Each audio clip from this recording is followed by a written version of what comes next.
I'm trying. I'll be trying. Oh, real quick. Also, one more thing. I want to go back real quick to the warlord that Ace defeated. Because I remember, let's talk about this. Let's go. Only because I remember seeing something on Twitter that kind of blew my mind. Somebody said that this might be the man marked by flames. I heard this and I love that idea. Oh. I love that idea a lot. Oh. Yeah, marked by flames. He lost the ace to Mary no user. Oh. Yo. I think that's cool. 俺はルフィ海賊王になる男だ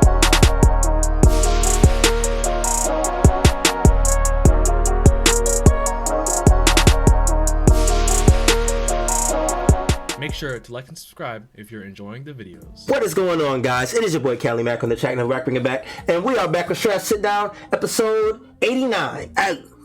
Let's go. We out here, baby. I'm here with some of the crew as usual. Unfortunately, we don't have all of them here today. Might had a little emergency, had to take care of his stuff, but we're gonna hold it down for him. Feel me? Yes, sir. Mr. G in the building, though. What's going on, brother? What's good, everybody? Yo, we got a few shout outs today. Yo, shout out to real quick for my wife getting me this Soul King hat to match my shirt, you know. Looking all out right now. The glasses, too, bro. The glasses is crazy. Yeah, the glasses are wild. Yeah, I can't see shit, but you know what? I had to do it for the pod, yo. So. Yeah. But shout out to her and also shout out to her mom.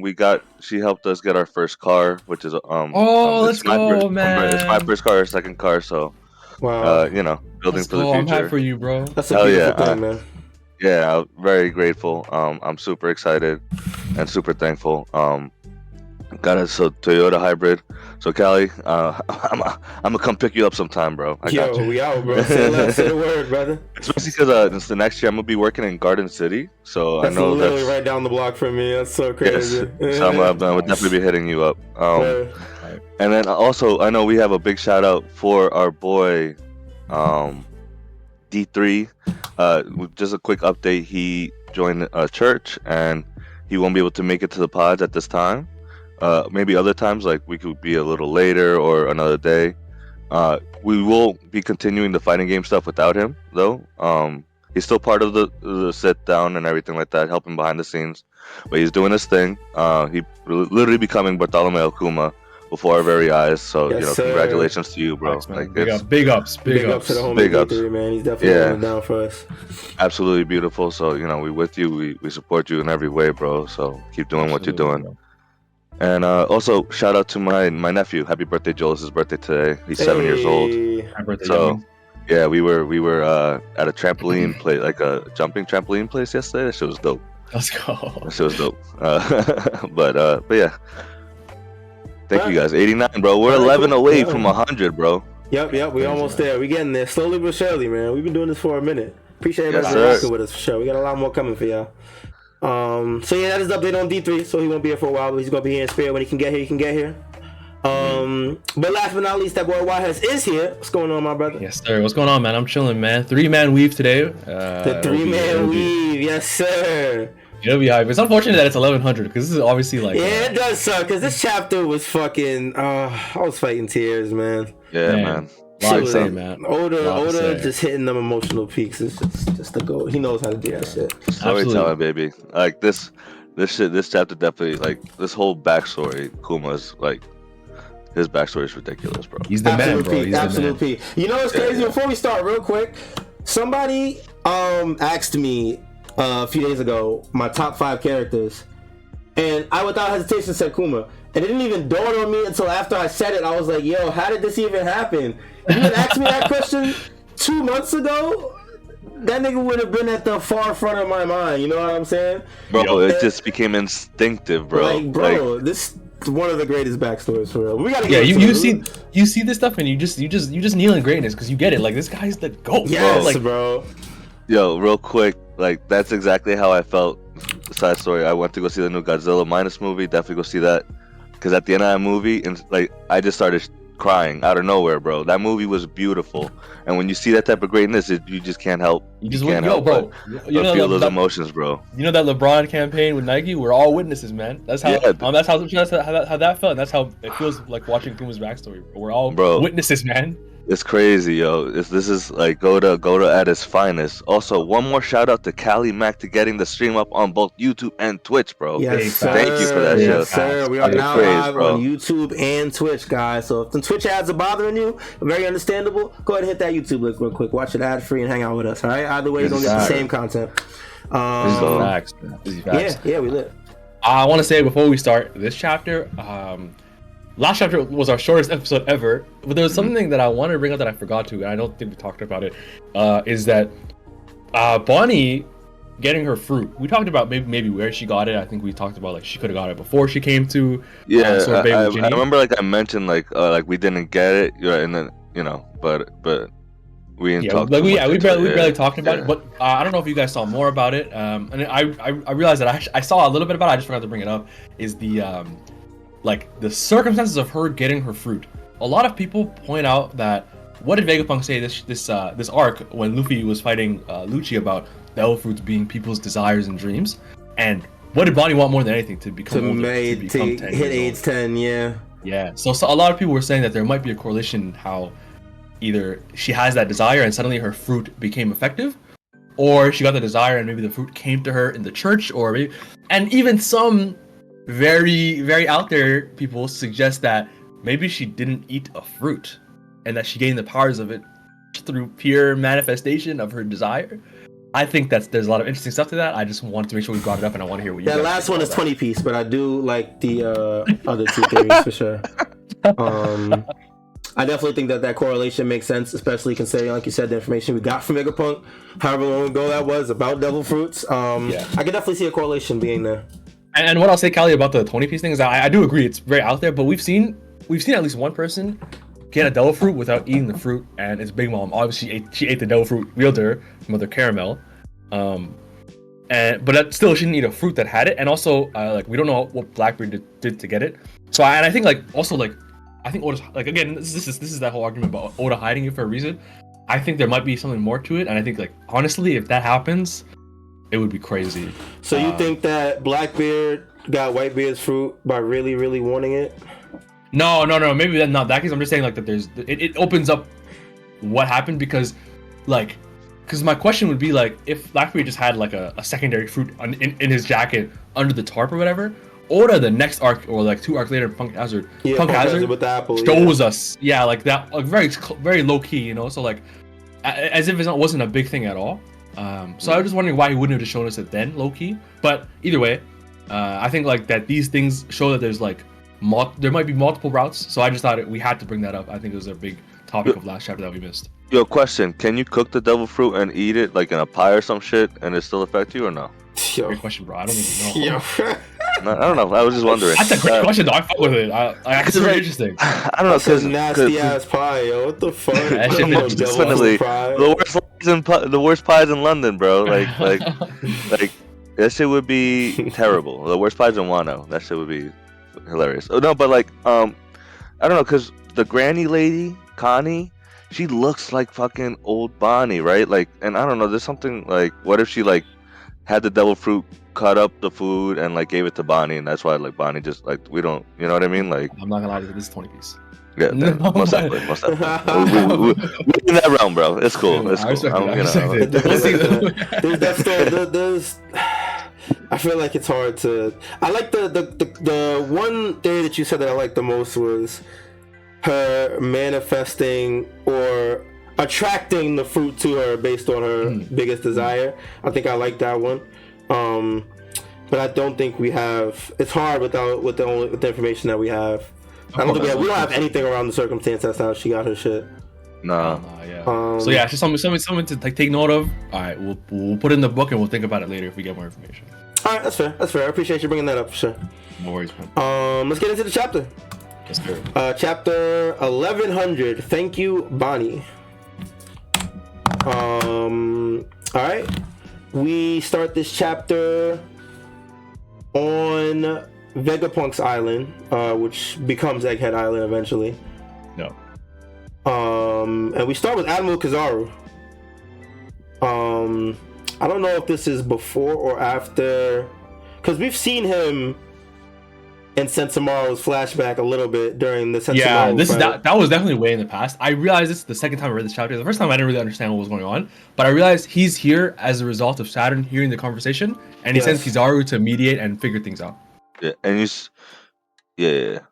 I can't see shit. Oh, and in that panel, you see the surveillance snail. Yeah, That's in that the bottom first left. page. Yeah. Okay. So this, like they've always been like Saturn's always been watching Vegapunk and his moves. Yeah. So Kizaru's here to basically force to Vegapunk mediate, into Saturn. Right. Okay. Yeah. So Kizaru's here basically pressing Vegapunk. They have the Gorosei member Saturn in attendance via transponder snail. So these four are having a conversation. The island is surrounded by Marines at the moment. So Vegapunk says that even though, in reference to the offer that was given by Vegapunk to Kuma, the last chapter, Saturn says even though Kuma is the perfect body to become a soldier, he is still a pirate, and it would shame the Navy to use him. So he lays down conditions that Kuma must follow before Vegapunk and Kuma can go through with this deal. Before we get to the conditions, actually, the bottom left of the first page is a familiar face, and they just chose to focus on him. That's Drake's dad, right? I thought it was Drake's dad too, but It's Drake's like dad dies in Law's flashback. That's actually just ex-Drake himself. Oh, you're right. Oh, That's ex-Drake. He got the chin scar. Yeah. He has the shit. X on his chin, We'll and never it makes it notice so funny because now that we know that he was in Kizaru's fleet, bro, Kizaru kicks the shit out of this nigga in Saboti, bro. That makes it so much funnier. He beats the shit out of him.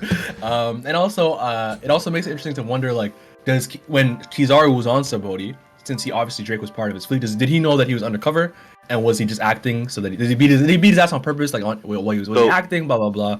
Pretty interesting stuff. The fact that you said that, it got me thinking, bro. Like, especially after the end of this chapter, we'll get to that. But like with Kizaru, like I think everything like Saboti was a fucking act, bro. Because there's no way that he's gonna let Kuma just come in there and fucking, get the Straw Hats out of there when he's supposed to eliminate them. I don't know, like things just seem a little fishier now, and we'll talk crazy. about it. We definitely, Yeah. I do think Kizaru's morality is in question. We could talk about that a little bit later for sure.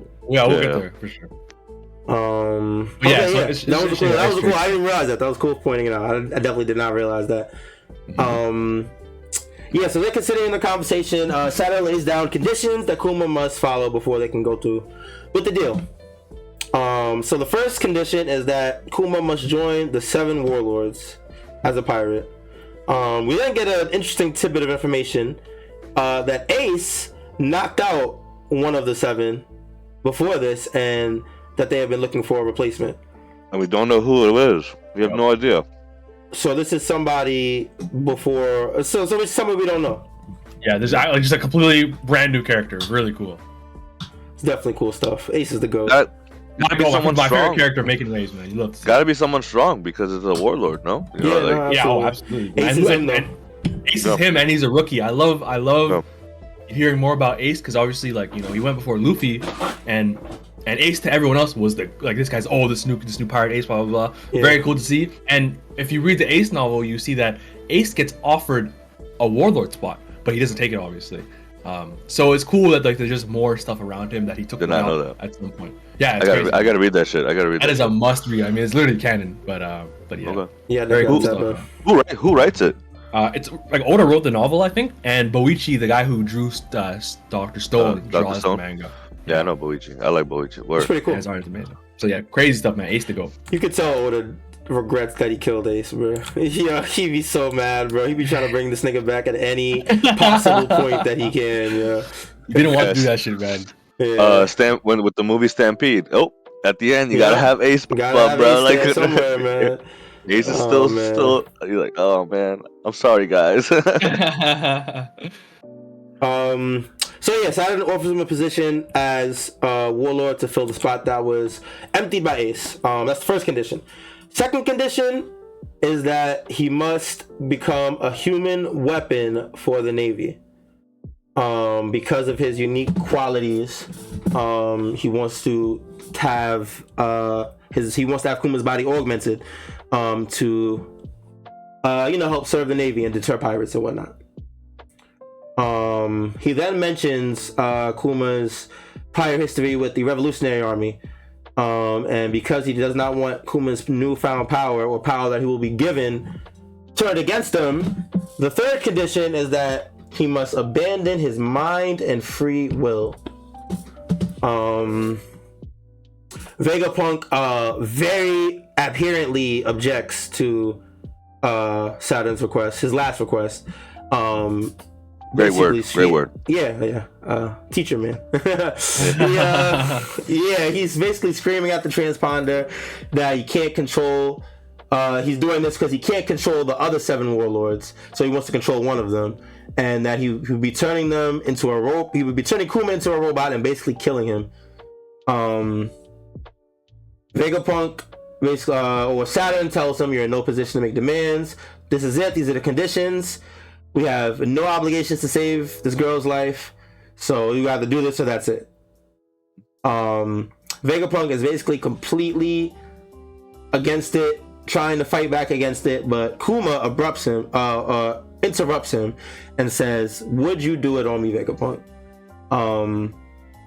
He says, "I was so worried that this demands would be impossible and I wouldn't be able to save Bonnie, despite being so close. But I will gladly accept my fate if it means curing Bonnie's disease." He says that with tears in his face and a great smile. Yep. Beautiful ass panel. This shit damn near brought me to tears, man. Yeah. Yeah, really sad stuff, man. You see even Kizaru tipping his hat when Kuma says this, man. Like, Kuma's just such a commendable dude, yo. And what I love about Oda is that, like, in the panel before, it makes it seem like he could be angry about it, right? It kind of like throws you off. Right. Like leading up to this panel, it looks like he's really distraught, struck with turmoil, trying to figure out, what decision he should be making. You know what I mean? But in the end, you realize he knew what he was making all along. He was just happy that he could do it. He just wants to save his little girl, bro. Yeah, anything else doesn't matter. Yeah. Yeah, and that's just beautiful, bro. Kuma's the absolute goat, man. He's the man. Yeah, man. So Saturn asks for a timeline on how long all this will take. Vegapunk says half a year to cure Bonnie, and then another full year before she can go outside safely. And then for Kuma's procedure, it will take 2 years. We got a year and a half for Bonnie shit, right? And then and 2 years for Kuma. Mm-hmm. But I think they're working concurrently, no? Yeah. Another amazing word choice, yo. You're kind of on fire. I'm trying, man. Kuma's happy, so Bonnie will actually be cured by her 10th birthday. But Saturn says, "Think of your daughter as our hostage. Once she is cured, you will no longer have any. Or because once she's cured, you will no longer have any reason to obey us." It's true. I mean, it makes sense if they're gonna do this deal. You know, I mean, Kuma could go back on his word. Where Kuma tries to tell him that he won't, but for business reasons, Saturn can't appear to that. Mm-hmm. He says that the world government will take custody of her after the treatment, and the freedom will only be granted when you have lost your free will. When I read this shit, my mouth dropped. Mm-hmm. Because I think this would also, correct me if I'm wrong, right? This would also not answer as to why she was captured and let go, possibly? After. Well, actually, we know that she escapes government. She escapes, so she wasn't let go or anything. In the time skip. Okay. So I'm thinking differently. Yeah. You think it's a bit complicated. Yeah. Since the timeline got me mixed up. Okay. Yeah.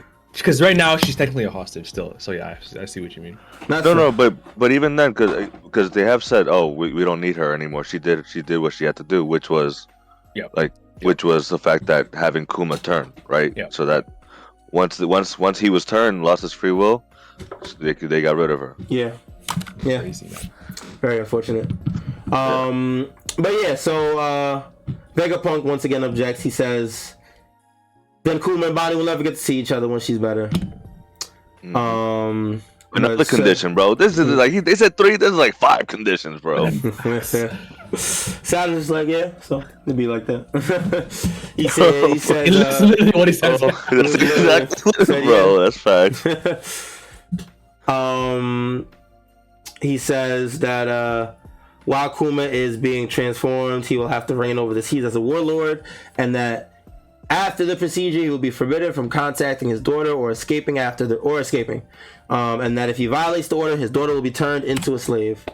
And that just sparks it in Kuma, because we know one thing Kuma knows, it's about slavery in One Piece. So he absolutely wants to do anything to make sure that Bonnie doesn't go through what he went through. But he has a request of his own. He said he doesn't want Bonnie to know about the disease or the fact that she's being held hostage.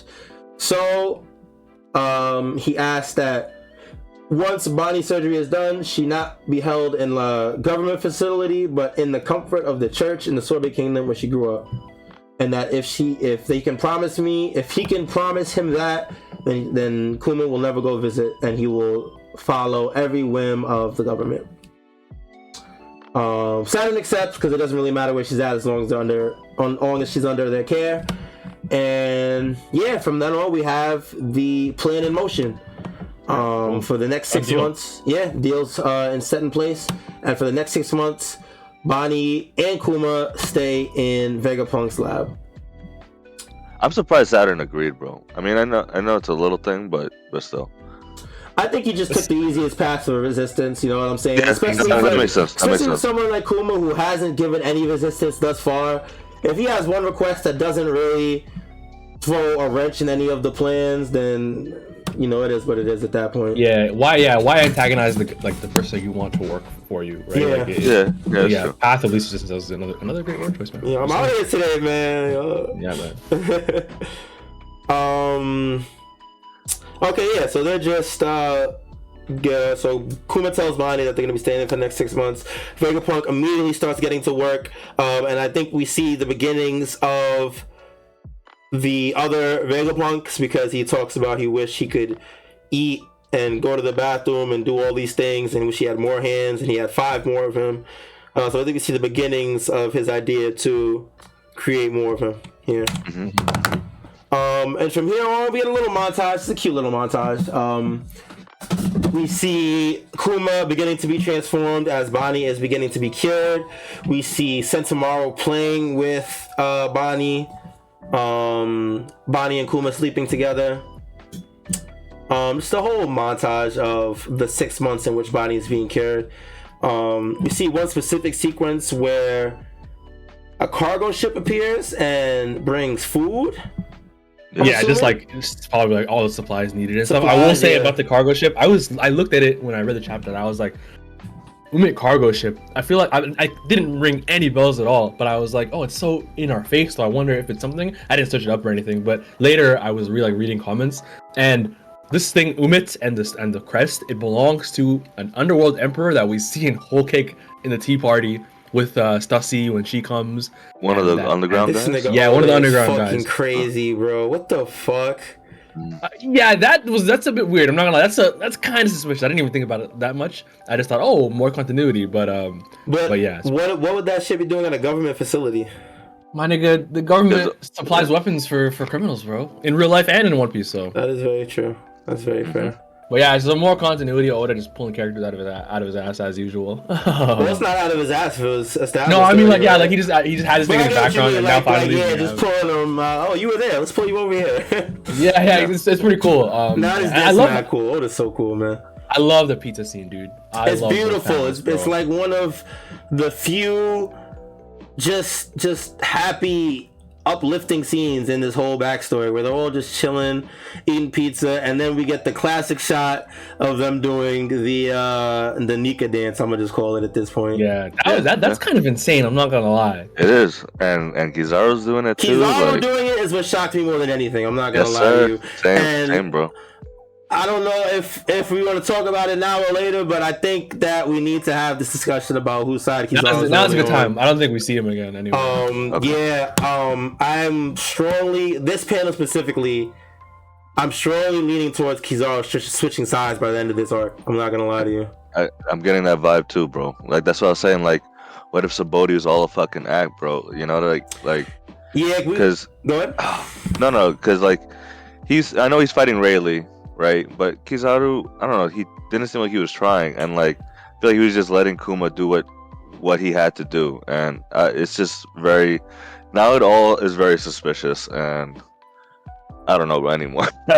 Like, Yeah, we definitely never have. I think we not even until this arc, we never really had an idea of who Kizaru was as a character or his true motives. And even the stuff we're getting here is kind of pulling us in both directions. Like we see him doing government labor, about to kill somebody whom he damn near grew up with. He vouches for Kuma to get his body augmented and join the Navy. Right. And then we see scenes like this with him eating pizza and dancing with all these fucking people. humanizing these admirals, bro. God damn it, Oda. Damn it. But yeah, man, I could see him like, the thing that I would see as the catalyst is if when Kuma makes the egghead, like, you know, bloodied and half his face, you know, burnt off, and he's the one who's, you know, mounting this comeback. He puts all the comeback in action, like, and Kuma and Kizaru sees this, and Bonnie's right there, and Bonnie's, by the way, Kizaru kicked a fucking 14-year-old into a berry. This thing is a bastard, bro. This thing is a bastard. But he did not care. But I think like that could definitely sway him and be like, yeah, man, if there's ever a time for me to put my life, my values over my job, it's now. So yeah, I definitely could see it, man, and I think this chapter opens it all up, in my opinion. Yeah, I definitely think his morality needs to be questioned a little bit, and I also want to go back to, I remember when Luffy and Kizaru first met, even talking about Sabaody, when Luffy and Kizaru first met on Egghead, and Luffy said we're 100 times stronger or whatever, to parallel what the girl said to him about Riley and them on and Sabaody. I think that there have been a couple parallels drawn between Egghead and Sabaody. Absolutely. So I could see, if that is true, maybe because Kizaru tried to capture them on Egghead, he could try and help them escape. Or would try to capture them on Sabaody, he could try to help them escape on Egghead. Just going off of the comparisons that we've seen so far between the two arcs, it's almost like we've seen the opposite. No facts, bro. But yeah, I think it's a possibility. That would be a cool turnaround. I didn't even think about it like that. Yeah, that would be a perfect turnaround. And like the real problems they had to face are then now shifting and helping them. Yeah. It kind of just talks about Luffy's ability to like bring people to his side, right? So yep. I think you're spitting. Callie, you're on something, dog. Yeah, that's real. I'm trying. I'll be trying. Oh, real quick. Also, one more thing. I want to go back real quick to the warlord that Ace defeated. Because I remember, let's talk about this. Let's go. Only because I remember seeing something on Twitter that kind of blew my mind. Somebody said that this might be the man marked by flames. I heard this and I love that idea. I love that idea a lot. Yeah, marked by flames. He lost the ace to Marinami user. Yo, I think that's cool. I think that's really cool. I think what I hear against it is like, why would a random warlord who lost to rookie Ace, with no disrespect to Ace, be the guy protecting the road pony? The road pony glyph, right? The thing is, we don't know a single. Go ahead. Sorry, I didn't mean to cut you off. No, go ahead. And I just don't know. We also don't know when it disappeared. The last road pony. We don't know when it disappeared from Fishman Island. Yeah. So like, oh man, I gotta go back and look at the last time we saw that. But like, it's not impossible. So, but that's what I've heard against it. And then please continue, Callie. I just think we literally don't know anything about this dude. We've never heard. This is the first time we've ever heard of him. We know nothing of him other than he got knocked out by Ace. So I think to even say that, why would a random warlord, could also give plausibility to why, because he's random. We don't know anything about him. He could have been Roger's right-hand man, or the secret right-hand man that we didn't even know about. You know, not saying that would be the case, but just the fact that we don't know. You know what I mean? Mm-hmm. Yeah. No, but that's a good one, bro. I didn't even think of putting those two together, bro. That's a great and a warlord is a big position in terms of like the importance they've had in the story of One Piece. Like this chapter, we see all of them at the end, right? Yes. Let's keep it going. Let's finish the chapter. Yeah. But basically, the warlord is an important position, Callie. So I think it's still. I agree with you. Like, it's not like they're not random. They're not small time. So yeah, I love that idea. And like, if Oda's introducing a new character now, you got to think like, I wonder why we didn't hear about them earlier. Right. You know? Like, or in Ace's novel, for example, right? Like, Yeah. so yeah, there's a lot to see. Yeah, they definitely should have some value if you're getting introduced in the end game of the story.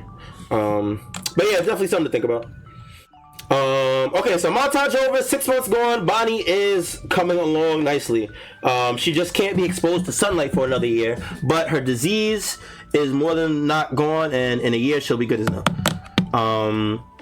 And then this is so crazy. She asks if she can come back when she's cured, and then Vegapunk says, of course, which is crazy considering that she came back now on way different terms. Thanks. Okay, yeah, so we're back at the Sorbet Kingdom. Kuma's brought her back. She tells everybody the good news, and we see the Queen Connie. She says she's happy to take Bonnie back in, and yeah, so they have a place now. Kuma lets her know she's a pirate. He's a pirate. He can't stay, and that he won't be back for another year. This is where my heart started breaking because we know that he's not coming back. I know, man. This is where my heart started breaking. He said he'd write plenty of letters, and that next time we're together, we'll go to the sea. We'll go and see the horizon at sea. Bonnie says she wants to go on lots of vacations. Kuma says, I would love to take you anywhere you want to go. And then we see him in a thought bubble. He says, I would have loved to do it. Oh man. That panel. This is where it started. This is where it gets hard, man. And then this bitch, fucking Cypher Pole agent pulls up. Alpha. She looks like somebody, but I can't put my finger on it. I'm not gonna lie. Water 7. Thank you. Khalifa. Khalifa, yes, bro. She looks just like her. And I was trying to put my finger on it while I was reading it, but I just could not, for the life of me, figure out who I was thinking of. And I think TCB like hinted at it too a little bit with their translation though, because they showed us the romanization, like the English way to say her name, and it's like more like Arufa, like Arifa or Alifa, because L and R obviously like very you can consult them in Japanese. So like Khalifa, like Alifa, like it's so similar. Yeah. And I searched up Khalifa on the wiki to see if her family was noted, and you guys remember that Spandam, her boss in Water 7, his dad was the guy that came to Ohara. He was that was in the Ohara flashback. That was the okay. Yeah. And one of his members is Khalifa's dad. I know, random as fuck. I know. When did we hear about this? Yes. But so my point is that one of her family members was already in CP9 or whatever. So maybe South Pole is like a bit of a family business. Okay, so it could be like a sister, like a legacy type of shit. Okay. Yeah, exactly. That's interesting. I think that's a good, because I think she looks too much like Khalifa for it to not be another character. Like, this is actually crazy. Yeah. Okay, yeah. So she's here to obviously watch over Bonnie in place of the government. And they are also building a facility around the church, presumably to make sure that Bonnie doesn't escape, or that nobody else can go in and out. So they also have a checkpoint at the front of the church where they require identification for anybody that wants to come and see her. And then she says this really creepy ass line where she grabs a cracker, looks at Kuma, and says, "A child's neck can be crushed just like that," while she crushes the cracker. A warning to Kuma, so that he knows that he can't come back and visit. Which she didn't even need, because he was already not going to do it. Like, I hate this bitch, but I just feel, bro. Yeah. Even Bonnie, when she sees her, she's looking at her like, "Who is this bitch?" Yeah. Very yeah. Kids have very intuitive. They know, man. Yeah, they're very intuitive for sure. This panel. Yeah, and then this panel is the one that broke me. He puts his hand on little Bonnie's forehead. He says, "Thank you, Bonnie." She says, "Huh?" He says, "Thank you for being born," with a smile. And she just laughs. I don't even know, man. It's the last time they're gonna talk, bro. That's the last time, bro. So sad. Fuck, man. All right, I gotta keep going, or I'm gonna start crying. Kuma leaves, and we get some. I guess the narrator. They called this pirate a tyrant, but Bartholomew Kuma was utterly faithful to his orders from above.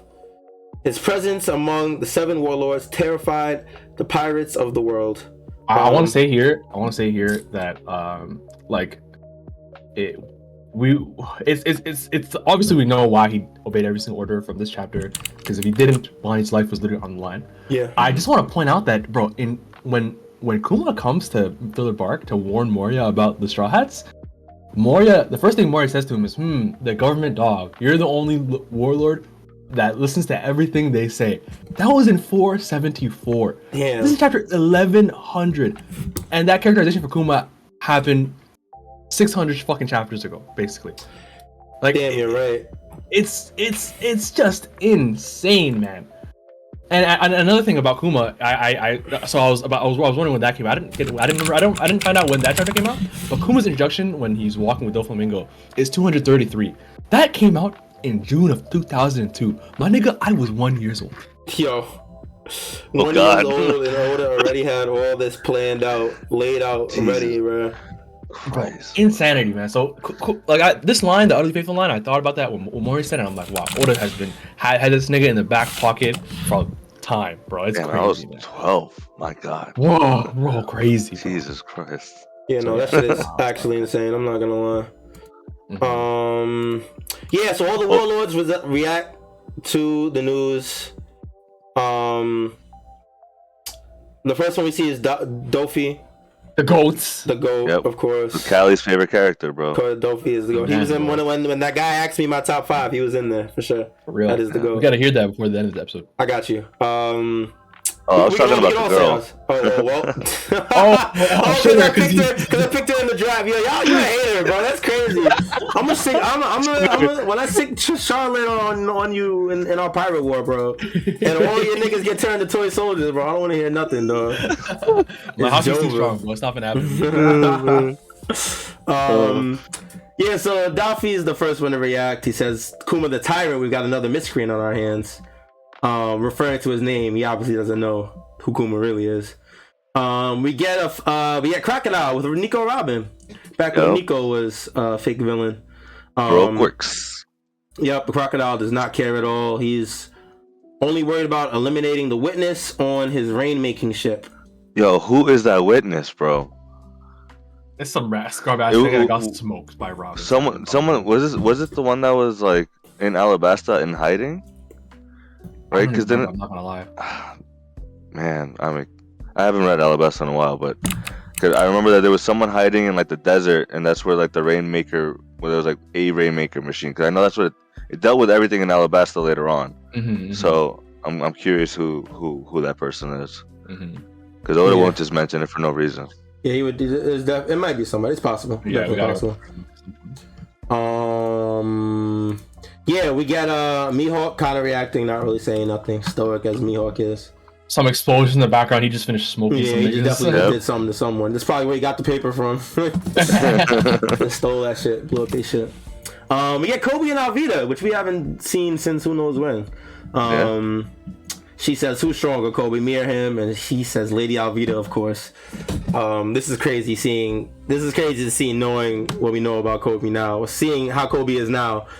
It's pretty crazy. Yeah. And it goes to show like him being in this panel with these warlords, and he's big time now. Yeah, no, absolutely. Seeing his reaction now,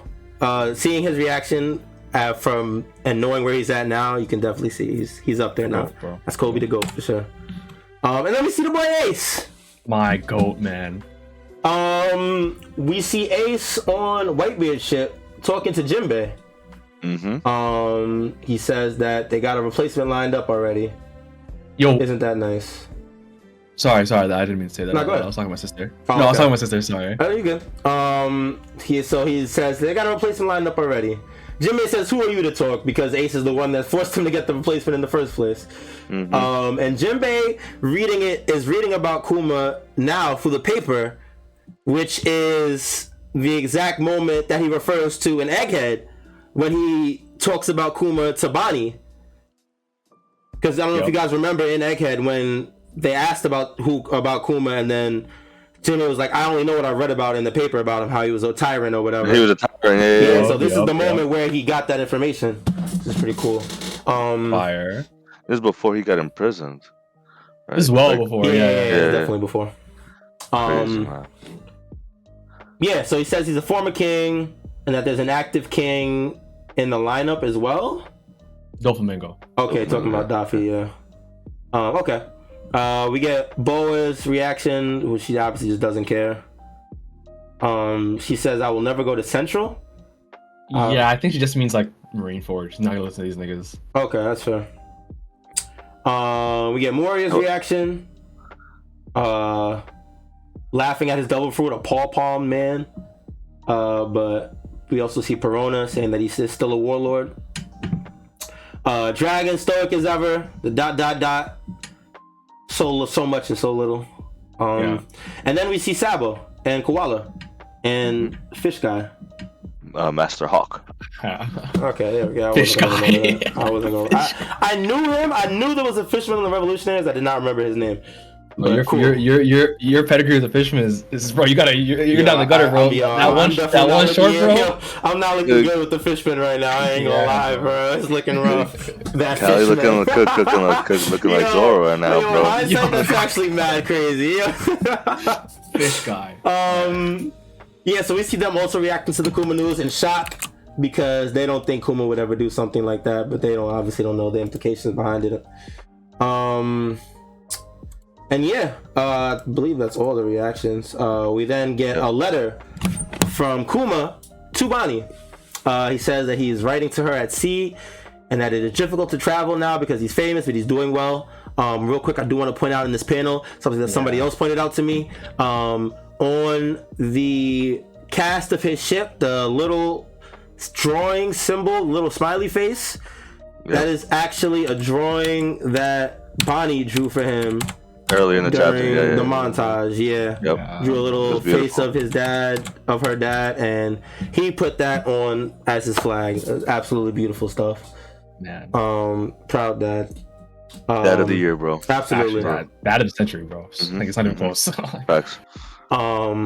So he gives he says that he's traveling the world and that he's trying to find as many places as he can to take Bonnie once she's turned 10 years old. He sends the letter on a seagull, male seagull, whatever. Is that really what they're called? News coup? I believe so. Oh, this nigga old is a loser. All right. He puts it in the news coup's beak and the news coup goes flying off to send the news. And it coos, by the way. And it coos, of course, because why not? Oh shit, dead ass coos. Oh my god, holy shit. Yo, my brain. Got you, bro. Yo, that's crazy. My fault. You're a genius. What was I thinking? Yo, that's actually crazy. Oh my god. Alright, so end of the chapter. We get a pretty interesting cliffhanger here.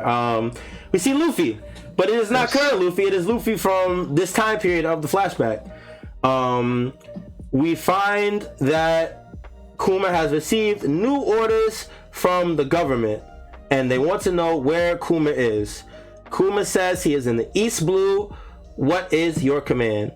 So we also see from the windmills on the island he's sailing at, he is heading towards Kokoyashi village. Fushiyashi. Yeah, what's Kokoyashi? Yeah. Nami's. God damn it! I was close. I wasn't close. Actually, but okay. It is in East Blue, but Windmill City. Windmill Village, whatever. So what a cliffhanger, dude. We end the chapter with Kuma in front of Luffy's village. What time period would this be?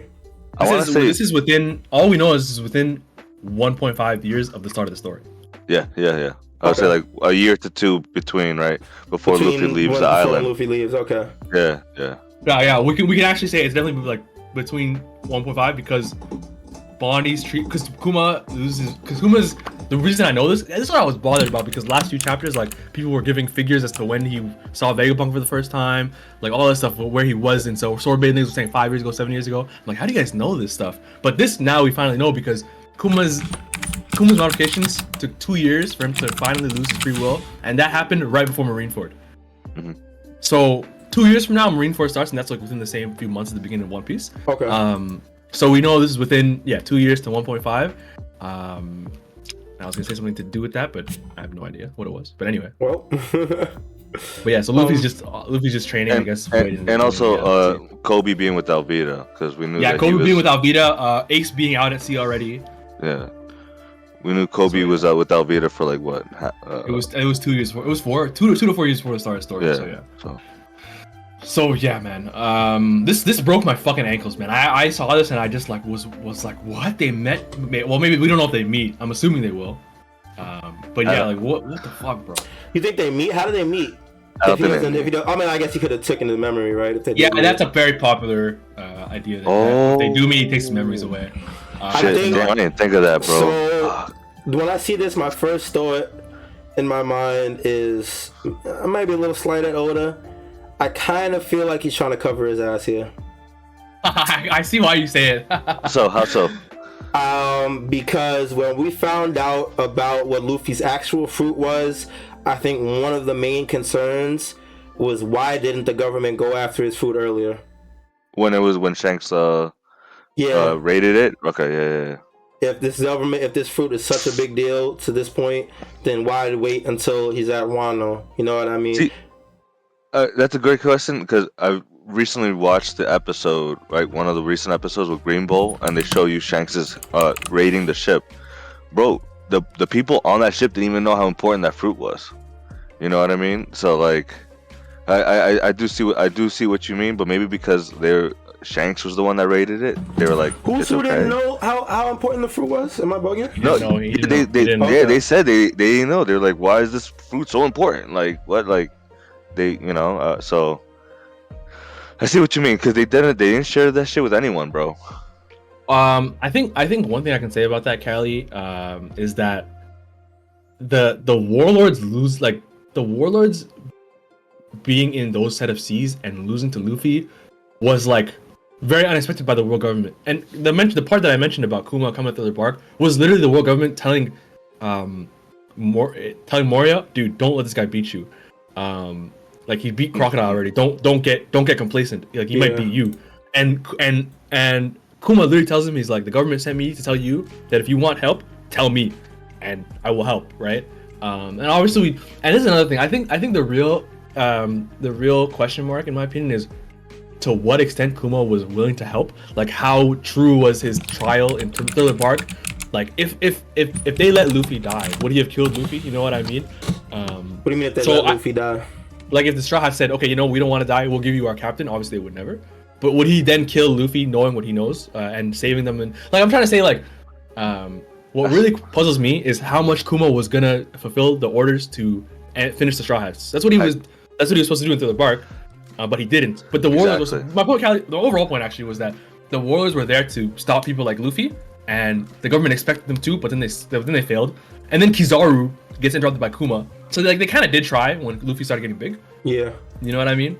But still, I think what I heard someone say once was that if I knew the wielder of the Nika fruit and Nico and Robin were on the same ship, I wouldn't sleep at night if I was the Gorosei. Yeah. Like, so I knew what you mean. Like, they didn't go as hard as they could have. Yeah, that's kind of funny. I can't. I understand what you mean.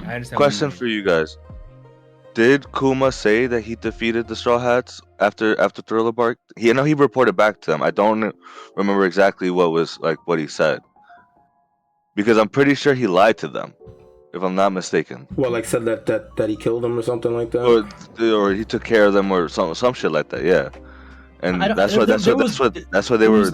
they were like, like kind of like undercover for a bit, but then isn't that when they met up with Aokiji after by accident? No, was that before? No, that was Kizaru before. But what I want to say about that is that like there was never a sense of like when the Marines heard that it was Luffy that attacked the Celestial Dragons, the Marines were never like, oh, I thought Kuma took care of them. There was never that conversation. That's true. But like it wasn't. I think Kuma's job was to tell Moria, and Moria didn't ask for help. So technically, he could have just not reported that he was part of it.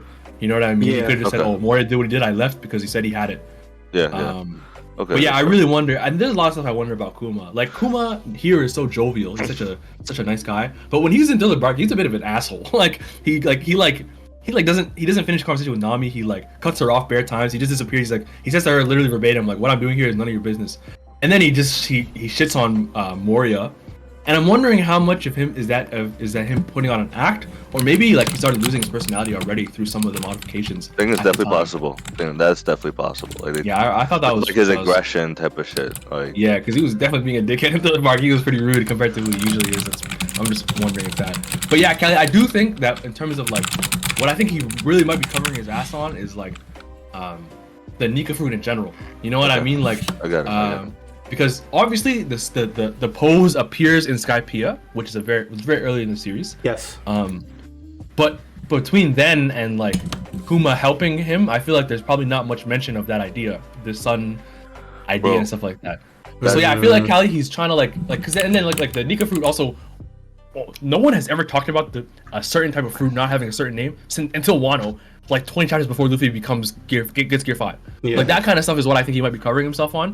But we will literally never know if he planned this, from 500 chapters ago. It's life. We'll just never be able to tell. So what I got right from this last panel was I feel like Kuma saw Luffy, bro, and he just saw Joy Boy, like, you know what I mean? Like when you instinct, like you see someone, you're like, oh, that, like it just reminded you of that person.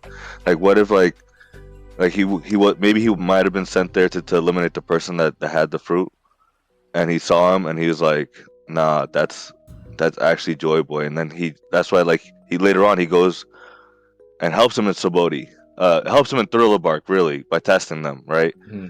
And like he knew, like he acted like he knew Luffy already, bro, like. And like he knew that all the pain that Luffy has been through, like has gone through already with his body, and like it was crazy how he knew like so much about it already, and to test Zoro, and then came back because he knew that Kizaru was sent to Saboti. He came back to help save the Straw Hats, send them all individually to specific areas to help level them up for the future, and protected the Thousand Sunny for 2 years. Yep. That's absolutely fucking ridiculous. Like he was in their corner the whole time. The whole time. That's why I feel like it's either he saw Luffy, and maybe Luffy like was like jumping and had like the same pose as Nika, and like it just like hit him, and he's like, that's him. Like that's Joy Boy, and he's coming. Or he met up with Shanks prior, and Shanks like told them, because I know that Shanks met up with Kaido before. This is definitely my 2-piece, 20-piece, million-piece, whatever. I like the whatever. idea, though. I think I know what you're gonna say. Because Shanks met up with Kaido before Marineford. Kaido was going to Marineford. If he got there, the Marines would have been done, right? But Shanks went there, and whatever he did, because they didn't fight. Whatever he did, he told Luffy. He told Kaido something that caused Kaido to just chill, lay back, and stay out of this fight. And I feel like he told them that Joy Boy is coming. The one that you're looking for to beat you is coming. And because he just like how Shanks gave up his arm for Luffy and sacrificed it, for the future. Whatever Shanks saw, I feel like Kuma saw also. And that's when I knew this kid's it. Like this is him.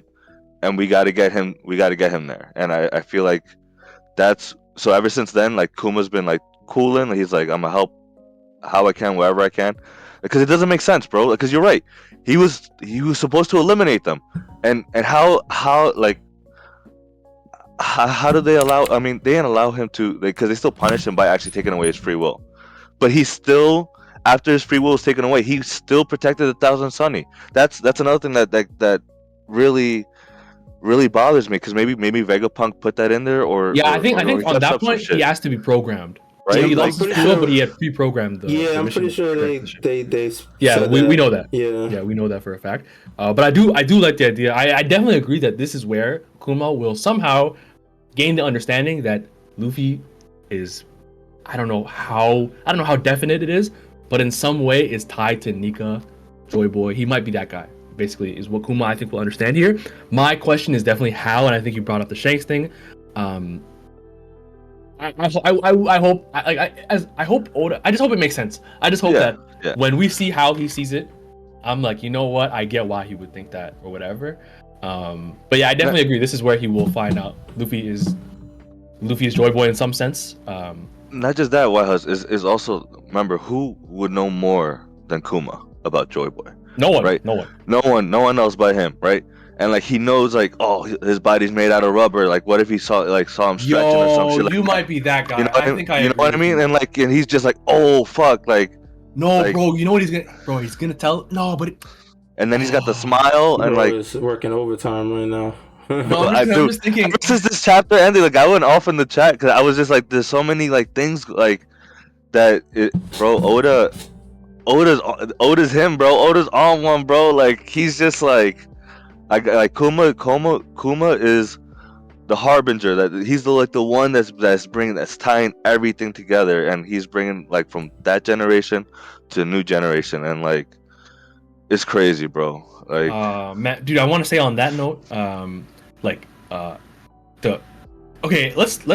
really like the memory wipe idea because I really want them to have a real like interaction. I don't want. I would like to see that. Yeah, I would like to see that too. I don't want Kuma to just interact with him in passing.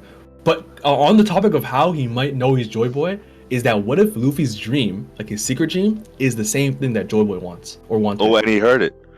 And and the missing piece, bro, Mister, you might have just put me onto a game. The missing piece between what did Roger say when he got to One Piece? I was too early, right? Yep. But Luffy is Joy Boy. But who was the only person that had the same dream as Luffy? Goldie Roger. And these guys are like, he's like the prototype Joy Boy, right? He just was too early. The beginning of this arc starts with Luffy telling his dream to the Strawhats and saying, "I told Ace, Sawboy, and Shanks." Obviously, that would present the problem. It's like, oh, but if Kuma heard it, you have to uphold him. So I do think the memory wipe is a cool idea if this is how he learns. Yeah. And then that because we've heard about the memory wipe, but we've never actually seen it he took his own memories. Action. That's the only way we know. Yeah. So, but yeah, I think, I've heard a ton of stuff. I've heard that he sees him, and maybe they like chill, like they hang out in some sense, like they talk, and they like he grows to like Luffy, and like he teaches him the Nika dance. That's why Luffy danced like that in Skype. Yeah, I've heard a lot of cool stuff that I fuck with. But I think Mr. You just put me onto game. I think he might tell him his dream, and he's like, whoa, that's what Joy Boy wants. So it's that's my headcanon. I'm going with that now. I fuck with that. That'd be pretty crazy. I can't lie. That would actually be mad fucking crazy. Yo, like Callie said one time, we cook him with grease, baby. Yes, sir. You're on to something. I really like that idea, bro. I really fuck with that. Bro, it's been crazy, bro, because Kuma, like, he's been at these pivotal times, bro, but he's still helping the Strawhats when he's not supposed to be, and he doesn't have his free will and shit. Like, something's up with that. And now we know it's definitely deeper, So we'll see. Yeah. Well, so you guys think the command is just like, if there's a rubber guy in East Blue, kill this little kid? Is that what we think the command is? I don't see why else he would be there other than to snuff out the Nika fruit, right? Yeah. Or to confront Shanks, because like how you said, Shanks been gone for a minute, to be fair. Yeah, Shanks left when Luffy was from there. Oh yeah, you're right. That's like a year or two before he sets out. You're right. That's true. Yeah. He's like 15, 16 here. But it still could be like, investigate where Shanks was, because this was his base of operations for a whole year. Yeah. So yeah, like there's a lot. I guess that makes the most sense, and then it would answer what Callie was saying, that like, people saying, why didn't you kill Luffy earlier or whatever. But yeah, man. At the end of the chapter is crazy, and Mist, I'm not gonna lie, I'm so glad you said that stuff, because now that's my theory. That's definitely fire. Yeah, are we on break next week? I'm actually looking right now. We're not on break, I think. Because it would tell you. It was only 2 chapters. Ooh, no break. So it's back in 7 days. Nice. That is nice. That is nice. Because bro, I finished this chapter last week, and I looked at the ending, and I was like, oh yeah, I'm not making it to next week. This is too crazy. This is too crazy of a cliffhanger, bro. Like this is too ham. So yeah, I'm so glad there's no break, bro. I think there definitely will be a break after next week, because that's. Oh yeah, three in a row. Yeah. That's cool. I need order to take a break. I don't need my boy getting overworked. Yeah, facts. Keep it to 3, man. Keep it to 3, bro. Crazy stuff, bro. Yeah, I guess that'll be about it. Anything else you guys want to bring up before we wrap it up? I think so, man. Another thing I wanted to say was that I don't know why it took me this long to realize, but I was wondering what Kuma was doing in the East Blue anyway. And then I just thought, I read the chapter again, and then I read like the lines before this last scene, and he's literally telling Bonnie, "I'm traveling the world." He's just around. He's just traveling around. He's just going everywhere. And this I was. Go ahead, bro. I was gonna. Never mind. I was gonna say this also could be where he got some of the ideas for his book, but he didn't write the book. He obtained the book, right? The Bible with all the locations and stuff. Yeah. I don't know if he's I was gonna say maybe just visiting places from the book, but he was doing that when he was carrying Bonnie. He's on government business now. Standing on government business. Standing on government business. I think he's still also like looking for places though, like on the side. Yeah, I feel like he could be checking out some and of these warlords like do whatever they fucking want until like they have to. Yeah, that's fair. But yeah, so there's that I wanted to say. I was like, really, I was overthinking it so much. I was like, what is he doing East Blue, blah blah blah. So he's just really just traveling around, and also the ship has a cross as well. Like it's like below the sail. It's like very small. Yeah, his ship. It's like it looks like it's literally below his face on the mast, in the first panel. Yeah. Go down. You can see it in like the back, like it's like the top of the actual ship structure.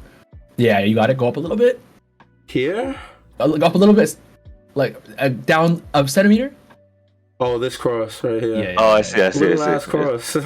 Yeah. More symbolism and stuff. Okay. Like I'm assuming it looks like the church in Sorbet actually. So maybe he has a mini church in his. And if you look at like the ship itself, it kind of looks like Mihawk, like the sword, like Mihawk's sword in a way, like just the design and shit like that. Because the Mihawk's definitely tied in with the church too. Yeah, so. He has like some like cross stuff going on too. Yeah. That that Mihawk. Yeah, imagine he pulls like a Kizaru with Mihawk. He has like the craziest backstory. Like it's tied with. Everyone. Oh man, I believe it, bro. I believe it. We definitely got to get some more backstory soon. We getting to that point. We need some of these characters. Oof, man. Another small thing is that the reason I saw a really cool comment about the pizza scene of them all eating. Do you guys remember that chapter where it was titled Under Siege? It's a chapter that ends with it reveals that the Strawhats had beat York and Luffy was on the call with the Gorosei. One of the sickest endings of any chapter. I fucking love that one. Yeah. In that chapter, it's pointed out that like everyone is eating something. Like Kizaru is like eating something small. He's eating like ramen, I think. Yeah, everybody was eating something in the chapter. Yeah. It was like I know he was like eating like his favorite food or something like that. Like Yeah. So everyone was munching. Even Saturn was eating something small and with some tea. And I saw like a really cool point about how in One Piece we know how important food is to people like Luffy. Like Luffy will protect people because they gave him something to eat. And obviously like Zoro in his arc, and then the Wano samurai who starved so that Yamato could have food. Like it's such an important thing.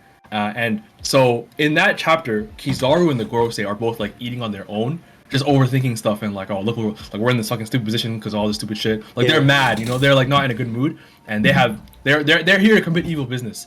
But look at this scene in comparison. Everyone's eating together, having a good time. And then what pose do they dance in afterwards? The Nika pose. I just think like this is like it's such a big scene for One Piece in my opinion, because it's like sharing of food is like it happens at the end of every arc, right? They try to eat a banquet with the people they help, right? So I think it's such a sick scene. I fucking love this page, man. It's amazing. Yeah, now that you said that, because shout out to my mom because I watched the first two episodes of the live action with her the other day. She really enjoyed herself, which was awesome. Dope. And so she's asking mad questions and shit. But one thing that Luffy did say to Kobe before they left was like, "Kobe, we shared a meal together. We're friends." You know what I mean? And that's something that is vital, key to Luffy's being. Yes. And every time, what happens after every major arc, every battle, they have the parties, they're eating together. Everyone's involved, and they're breaking bread, and that's something that's beautiful. And that's a great pickup. YHuss. So I think like this is honestly like this might symbolize Kizaru. Yeah, Kizaru might really do something in the end of Egghead to be like, nah, I'm not fucking with you no more, Saturn. These are my real people. So if he does that, my respect for him will come back. Yeah, I'm definitely interested to see that. Yeah, man, that's all I'd say about it. I'm not gonna lie. What a chapter. Definitely a fire chapter. No break next week, so we are back. You guys think we are reaching the end of the flashback? Well, I know YHuss, you said a while ago we still got a little bit more to go. Yeah, he said 2 to 3. I just want to say the Bonnie thing. It was important, man. I was just saying, bro. It was. I think it could be because like again, the stuff that I said was his exploits as a Shishibukai. The Bonnie stuff has to come up, and now we know exactly like Bonnie. We don't really need much more about her. All we know about her is that at some point within the year, I guess Kuma doesn't come back, and then she starts to question why, and then she becomes a pirate to find him. So like we kind of know, we don't really need, we know exactly why she does what she does, and then she gets captured right after Marineford, and then she gets out and she goes to Vegapunk. Like we know what Bonnie's life is after this, and maybe there's more important stuff that happens to Kuma, but honestly, like understanding Luffy and doing what he has to do for the Straw Hats. Honestly, I could see this being the last chapter of the flashback because we're basically caught up after this. Yeah, right. Because right after this, we're starting the actual story. Like the story, literally everything else that we need. Yeah. So, yeah, I could definitely see one chapter, maybe two max if you try to squeeze something. Max 2. Yeah. Max. I could definitely see us going back. I really want to see how Bonnie gets out of the situation here because there's so many different factors on play outside of Kuma the goat coming through, man. So I was thinking about that, Callie, and I feel like it might deal with her aging fruit and looking like Connie, and they do like a type of like switcheroo type of shit. Because Grandma Connie look like Bonnie looks like. Oh yeah, you know what I mean? And then they fool Alpha, whatever her name is, and then she bees out, and that's how she gets out of it. I was just thinking some like Parent Trap type of shit. Yeah, it's exactly what she did in the River. So, boom. It's definitely possible. Definitely possibility. Definitely want to see how that pans out. I wonder how she gets out the second time when she gets captured by a Akainu and then she escapes to go find Vegapunk. I want to know. And also like I'm glad someone brought it up. Don Hokage in the chat. Why they didn't do anything to Bonnie? I think they definitely did because when Kuma saves the Straw Hats, Bonnie's already a pirate, so she was already out of their care. But when she gets captured by the world government, I wonder if she became a slave. Because he said, if any of you guys rebel, I'm going to make her a slave. So obviously that would be very imperative to the story because obviously slavery is a huge thing. Kuma was a slave at the beginning of the story. So maybe there might be something like that would be fucking wild. So I guess there still is that. And then we talked about how important that is to the story, to the Kuma story. We might get more about that from Bonnie later, who knows, but there is still some stuff that it could be one, it could be two, but I think it's only one chapter left with the flashback. Okay. Also, it's a big break. I wonder maybe this might be the end of the volume. I'm gonna try to find that out later. So we'll see. Okay. And I wanted to ask you guys, because I know there's a little thing. They mentioned Punk Hazard, right? Because Kizaru was like, yo, this place is like cold, there's like nothing, but we know nothing Punk like Hazard. Your last place. Yeah, but we know that Punk Hazard that we know of is like an ice place now. So like I wonder what type of island it was beforehand. Yeah, facts, bro. So we will never find out, I think. Yeah, I guess that's fair. I was gonna say no, that's fair. That makes sense. It'd be like that. Another mystery to the gutter. And also, the Gorosei didn't make a promise that they would make sure no harm goes to Bonnie, right? Kind of. I don't Not think really. Not really, right? I think they just said, we'll make sure she's cured. Okay, that's fine. All right, because I was thinking like, the fact that he's about to kill her now, he's like, oh, he's breaking that promise, and what if that like snaps? Yeah, and they consider Kuma dead. They consider Kuma dead anyway. Yeah. Right. Okay. 100%. Word. All right, yeah. I think that's about it for the chapter, for the review of the episode. Yes, sir. Alrighty, guys. We appreciate everybody hanging out with us today. Big shouts to everybody that was hanging out with us in the Twitch chat, giving us some info, talking to us. We appreciate you. Big shouts to everybody that was watching on our very first YouTube live stream. We appreciate you guys too, alright? Make sure you guys follow all the Strawhat Sitdown socials. We are Strawhat Sitdown everywhere on YouTube, Twitter, Instagram, TikTok. We are Strawhat Sitdown. You look for us, you will find us, alright? Sir. No break next week? No, sir. We will be back next week with another chapter. Make sure you guys follow my Twitch at twitch.tv/CallieMac. And also subscribe to the YouTube at Strawhat Sitdown so you guys can check us out when we're live on both channels. We will get the video still out to the YouTube later, so make sure you're on the lookout for that. Yeah, I think that's about it. Yes, sir. About it. We appreciate you guys. Thanks for everybody that hung out with us today. We'll be back next week. Until then, take it easy, be safe, be healthy, and we will see y'all when we see y'all. Peace, peace, peace. Peace, y'all.